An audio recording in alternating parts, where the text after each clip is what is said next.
Exit the Gungeon.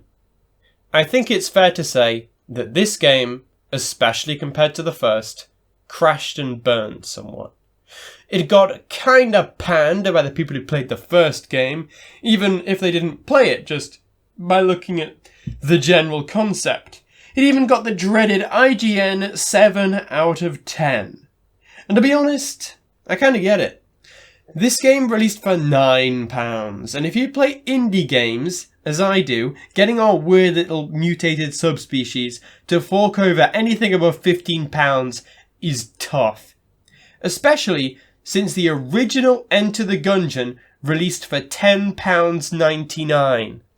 So, £9 and £11, there's not that much in there, really. So, when you're comparing the much slimmer content-wise Exit the Gungeon to the much larger Enter the Gungeon, especially since Enter the Gungeon received tons of updates and Exit the Gungeon didn't really. It got some stuff, but nowhere near the same scope as Enter did.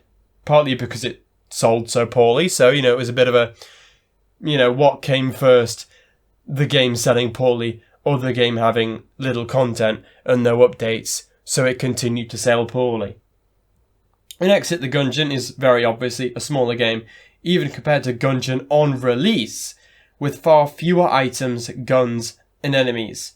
So that almost immediately kinda sets it up to fail as compared to Gungeon, but especially current day Gungeon, it has very few items and very few guns. However, I recently saw it in the Xbox shop, and it brought back the memories I had when I first saw this. I thought it looked too arcadey for me, doesn't look that in-depth, etc, etc. However, I decided to pick it up, just to see, was I right, was I wrong?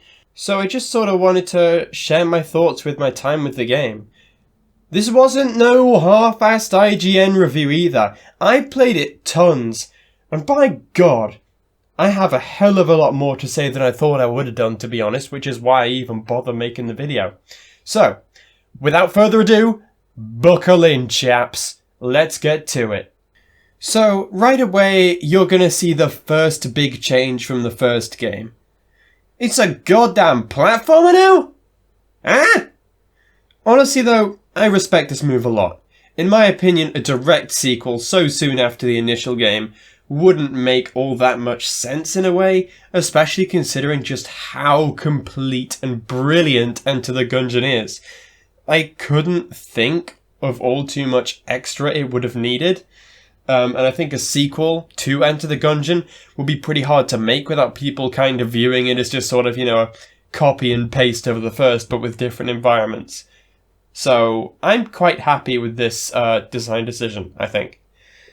So basically, big change, le cool. Another thing which a lot of people complained about was that your gun constantly switches. See, now I don't want to presume things, but this kind of tells me that a lot of people who reviewed the game barely played it, because you unlock the option to get your own guns. And is it balanced around that? Hell no. But you know what? I'm going to defend that choice yet again. Yeah, I'm doing it. This game is so much faster paced than the original. Managing ammo, plus switching guns, and all of the rest of the stuff I'm going to get into, that would be hellish. Look, it's made for the current generation of meth heads. Gungeon was made for coke fiends who were all old hats, so you know that some stuff had to get cut to make room for the horrific ADHD gameplay. Not horrific, by the way. Just making a point. Chill. I also saw some people say they thought the art looks bad, and did we look at the same game? Now, there are some things that look really odd, sure. Honestly, I think the door guards don't really look as imposing as they did in the first game and look a bit dinky. I will say, though, one criticism I thought was pretty fair was that it looks like a mobile game, which is kind of related to the art thing, but in a sense I think not necessarily, because I think it can look like a mobile game without looking like really crap.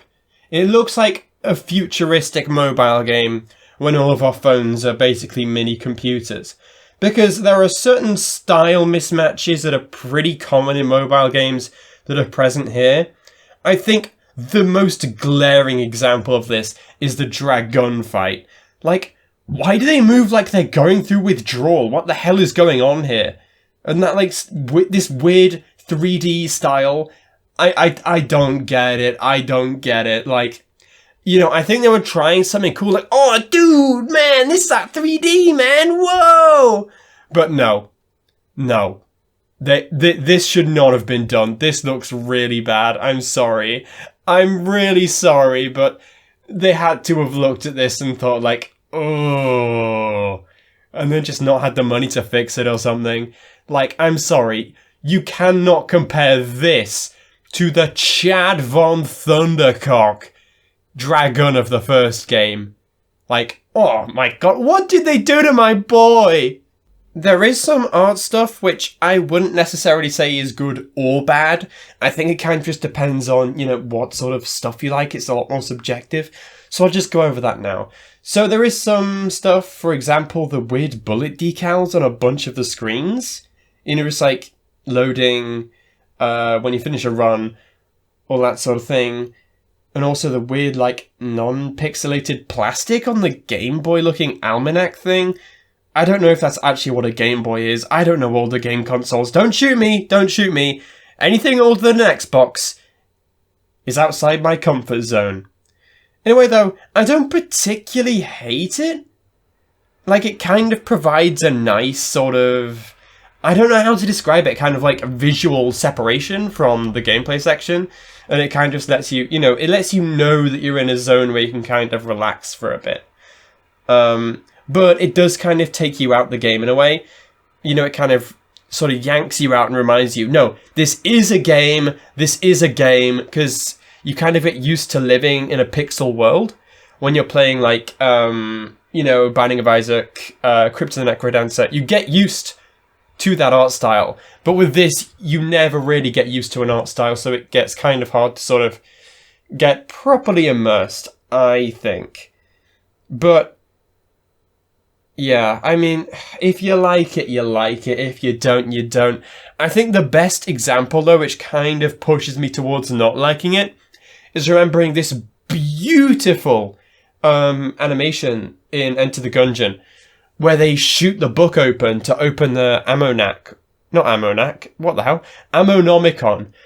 And then you look at that, and then you go back to exit the Gungeon, and it's some weird, like, weirdly corporate art style-esque, like, you know, splash screen. I don't know. Look, if you like it, you like it. I said that I felt a bit positive about it. I think the more I talk about it, the more I'm kind of going towards it being a negative. You know, they could have put some, like, really beautiful pixel art, and they just didn't. But yeah, you know, if you're alright with it, you're alright with it. So, moving on. The general art, though, is amazing. I mean, look at this. The way they adapted all the characters and enemies into a side-on platformer is beautiful. Though the lack of enemy variety is pretty noticeable, to be honest. Feels like you're fighting the same enemies pretty much every floor in very similar ways. They can kind of get a bit, you know, samey, both in gameplay and in art, you know, as opposed to an Enter the Gungeon where the enemies switch up a lot, especially on floors 4 and 5. And it feels really pretty, really visually interesting.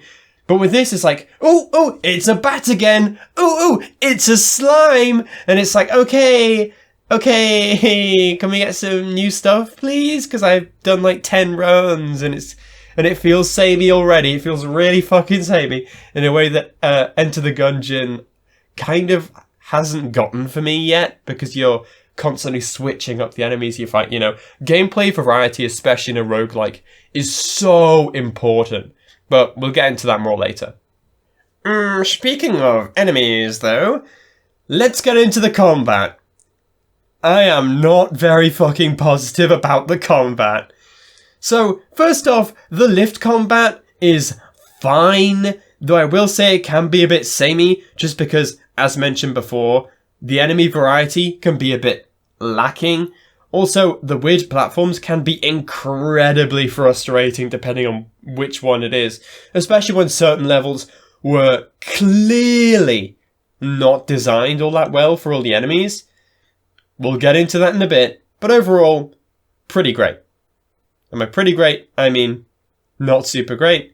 And by not super great, I mean fine. The room combat, though, that's pretty awesome. So, like, I know the game's set on a lift, but also there's some rooms you can walk into and fight in when you're in the shop, and one of the marines frost paths. Like, the lift is just a bunch of rooms you walk into and beat up. So that's pretty fun. And they're probably the best part of the game's combat for me. They allow you to strategize well, and some of the rooms almost feel a bit like puzzles, with heavy environmental hazards knocking about. For example, this one that has a whole bunch of spikes on the floor, so you have to keep moving quickly. And also, they utilize the platforming of the game a lot better than the lift sections do, personally, I think. And also how the enemies can sort of shoot the floor, and you have to be prepared to get the hell out of dodge if a bunch of people are shooting at you. I think that's a really fun combat loop. Although, I don't necessarily think some of the things work as well as they thought they would do. This is kind of a similar problem I have to the boss fights. We'll get to the fucking boss fights in a goddamn second. But the faster paced combat in this one means you have way less time to come to terms with what's going on in a room or lift environment on the first run through. So it can feel really unfair and almost like you just have to memorize the room layouts, the lift layouts, and how to deal with things, rather than having a cat's chance in hell to, I don't know, strategize while playing the game, the fun part about playing a game. I really do want to show you guys, though, just how much they sped up the game. They sped up the reloads, the fire rates, the charge time, pretty much everything you can think of, even making a character move faster. In fact, here's a gun in Enter the Gungeon.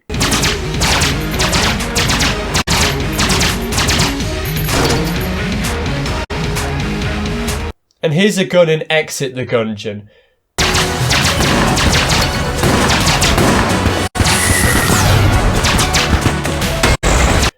That difference is huge. That is a huge gulf. And while speeding up the game can work, do you know what doesn't get faster when you alter the game's code? That's right, your brain.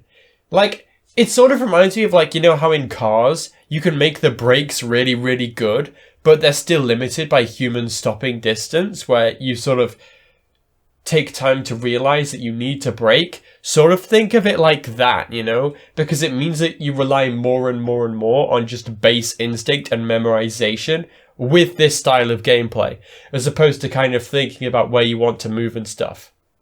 Fact is that the game's bosses just simply don't give you enough time to sort of, like, figure them out in the way that the first games did. As in, like, when you meet them on the first time. I felt like the first game, you could kind of, you know, play the field with them, which in this one you can't, because they move so goddamn fast. Oh my god. Also, certain bosses really do not work very well.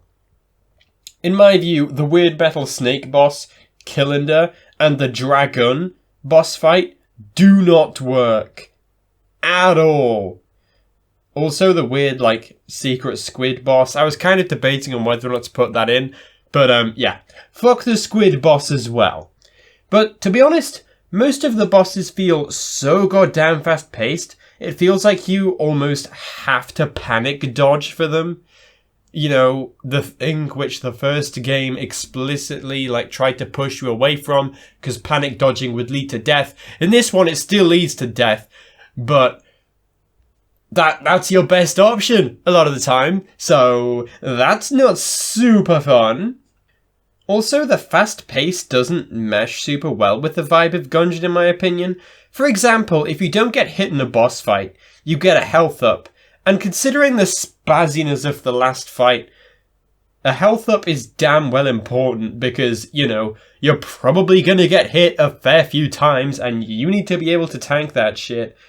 So, a method of rewarding good play like this means that a lack of perfection is really heavily punished.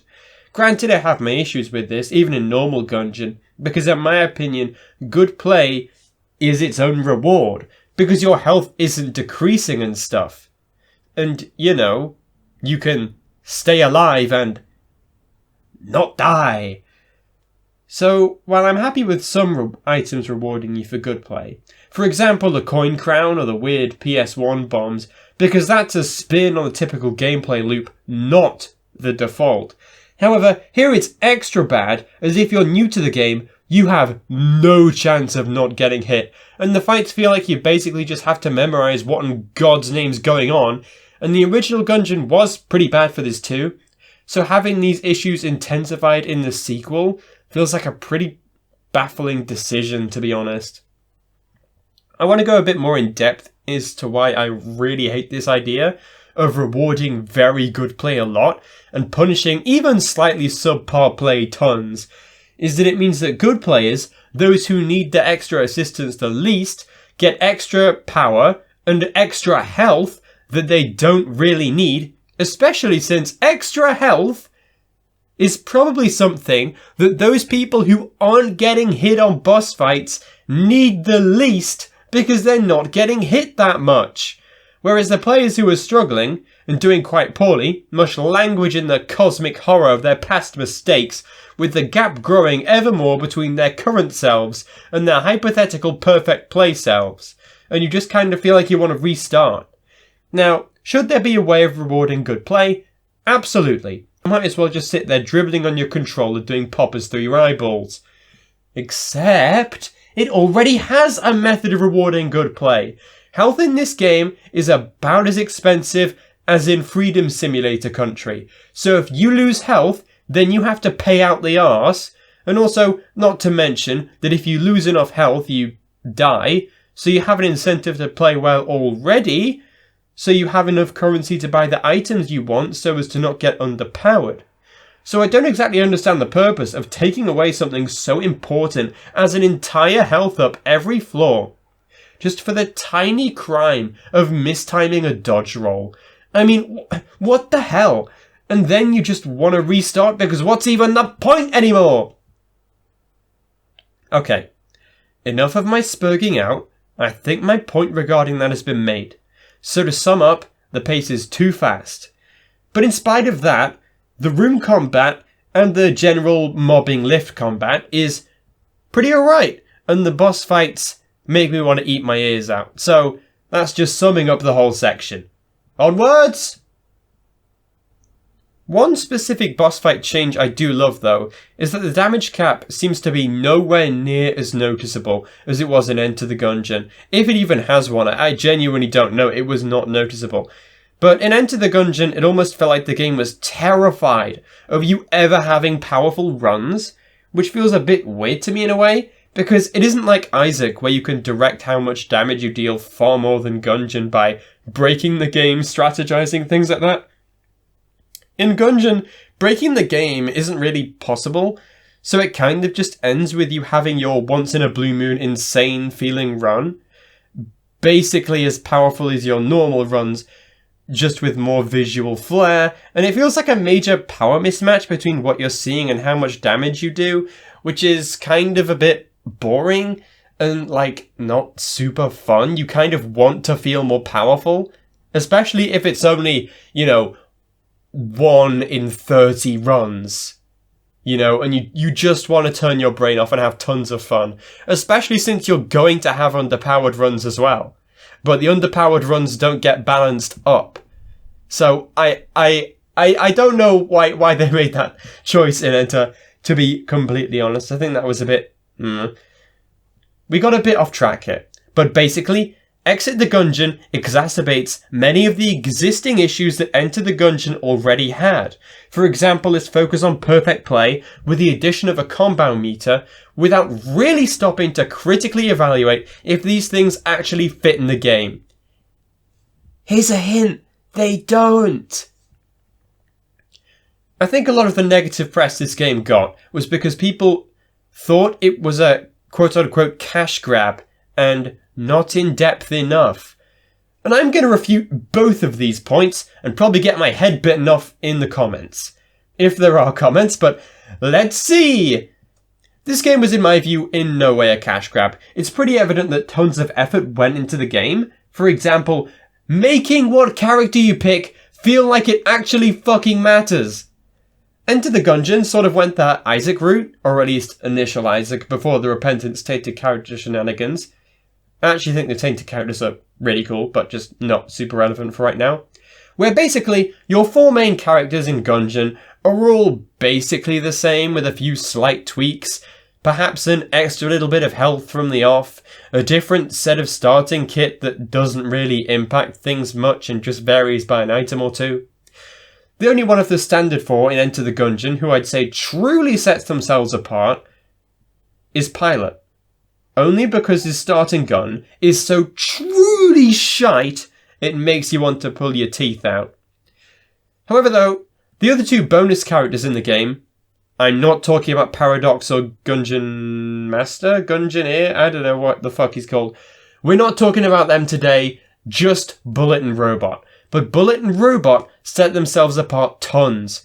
One could only hold armor for health, Robot, and the other has a sword which can destroy bullets before they hit you, and the sword shoots its own mini-sword if you're at full health. It's the Zelda sword, yeah. It's the Zelda sword. Isaac does much the same thing. A whole bunch of characters who have very small differences, with very slight differences in starting kit and starting stats, and a few who play super differently. For example, Blue Baby, who's basically the Isaac equivalent of the robot, or Azazel, who sicks up blood like strokes are going out of style. The difference in this, though, is that Enter the Gungeon is nowhere near as complex a game as The Binding of Isaac. Sorry, people saying Enter the Gungeon was complex and refined, it simply isn't really. This isn't me dissing the game. I love Enter the Gungeon, but I think comparing it to Isaac in the amount of player choice and complexity it has, that's pretty slim pickings there, I don't know. But to be fair, you know, I'm not dissing Gungeon for this. Isaac has basically refined itself over a decade. Well over a decade now. So, you know, I'm not surprised that Enter the Gungeon doesn't have as much content as Isaac or as much complexity. And guess what? Enter the Gungeon is still fucking fantastic, okay? If you don't know it already, buy it. I promise you. You'll have a good time. I'm just using this to show as an example for Exit the Gungeon.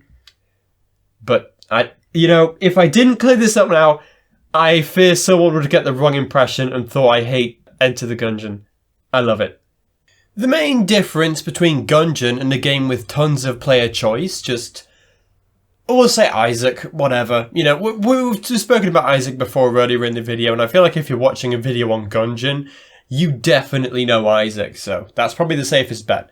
In Isaac, you have so much more power over how you use your resources, how risky you want to be to get more power, what style of game you want to have. As in, do you want to shoot tears, run around with a knife, shoot lasers, shoot explosives sick, control your shots with your mind, use anti-gravity stasis brain beams, even if you don't want to pick up an item, maybe, because it could potentially break what you've set up so far, or hell, even if it just annoys you.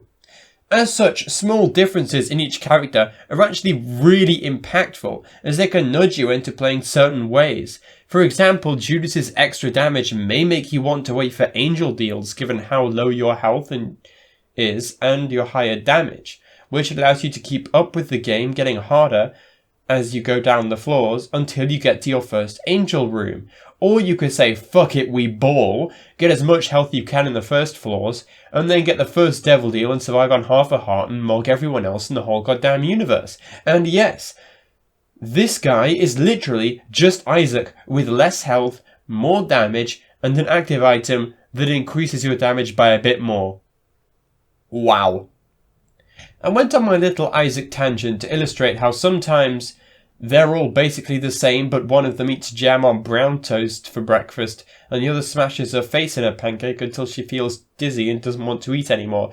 Can be a brilliant method for character design in roguelikes, while also not making the player feel forced down one specific path when they're in their run.